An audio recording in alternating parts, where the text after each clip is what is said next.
Praise the Lord. கர்த்தருடைய பரிசுத்த நாமத்துக்கு மகிமை உண்டாவதாக.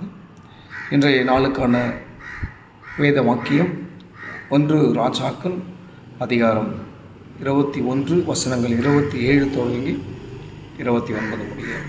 ஆகாப் ராஜாவுடைய சரித்திரம் அந்த சாப்டரில் வருது. அவர் ஒரு திராட்சை தோட்டத்தை கொள்ள வேண்டும் என்று நினைக்கிறார். அதனுடைய உரிமையாளர் அதை கொடுக்க மறுக்கிறார். அதுக்கு பின்பு தெரியும் தவறான முறையிலே அது அபகரிக்கப்படுகிறது. அதற்கு ஆண்டவர் கர்த்தருடைய தீர்க்கதரிசியின்கிட்ட ஒரு வார்த்தையை சொல்லி அனுப்புகிறார். சாபத்தை கொடுத்து அனுப்புகிறார். ஆகாப்புடைய குடும்பத்துக்கு சாபத்தை கொடுத்து அனுப்புகிறார்.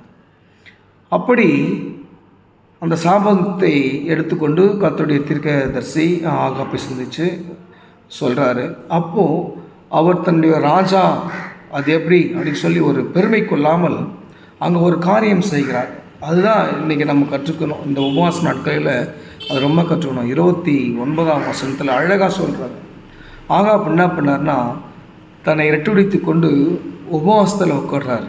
உபவாசத்தில் உட்கார்ந்தது மட்டும் இல்லை, அங்கே மோஸ்ட் இம்பார்ட்டண்ட்டான ஒரு வார்த்தை, ஒரு வேர்டு வருது, அம்புல். அவர் தன்னை முழுவதுமாய் தாழ்த்துகிறார். கடவுளுடைய பர்வதத்துக்கு முன்பதாக, அவருடைய பார்வைக்கு முன்பதாக ஒரு ராஜா என்ற பெரிய ஸ்தானத்தை அவன் எடுத்து போட்டு தன்னை தாழ்த்தி அவருடைய சமூகத்தில் அமர்ந்து கடவுளை நோக்கி பார்க்கிறார். இன்றைய நாள் நாம் கற்றுக்கொள்ள வேண்டிய ஒரு பெரிய ஒரு விஷயம், நாம் எப்பேற்பட்ட பெரிய பெரிய இடத்துல இருந்தாலும் கூட நாம் எப்பொழுதும் தாழ்மையோடு இருக்க வேண்டும் என்பதை நாம் கற்றுக்கொள்ள வேண்டும். அப்படி அவர் தன்னை தாழ்த்தினதால் அதே கர்த்தருடைய தூதன்கிட்ட கர்த்தர் சொல்கிறார், நீ ஆகாப்பை கவனிச்சையா, அவன் என் முன்னாடி தாழ்மைப்பட்டிருக்கிறான், அதனால் இந்த சாபத்தை, இந்த தண்டனையை நான் அவனுடைய நாட்களில் நிறைவேற்ற மாட்டேன், அவனுடைய பிள்ளைகளுடைய நாட்களை நான் நிறைவேற்றுவேன்னு சொல்லி அந்த சாபத்தை மாற்றி போடுறாரு. இன்றைக்கி நம்ம கூட என்ன கஷ்ட நஷ்டங்கள் இருந்தாலும் சரி, அந்த சாபத்தை மாற்றக்கூடிய சக்தி ஆண்டவருக்கு இருக்குதுன்னு சொன்னால், எப்போ அப்படின்னு சொன்னால், நாம் நம்மை தாழ்த்தும் போது அந்த சாபம் மாற்றப்படும்.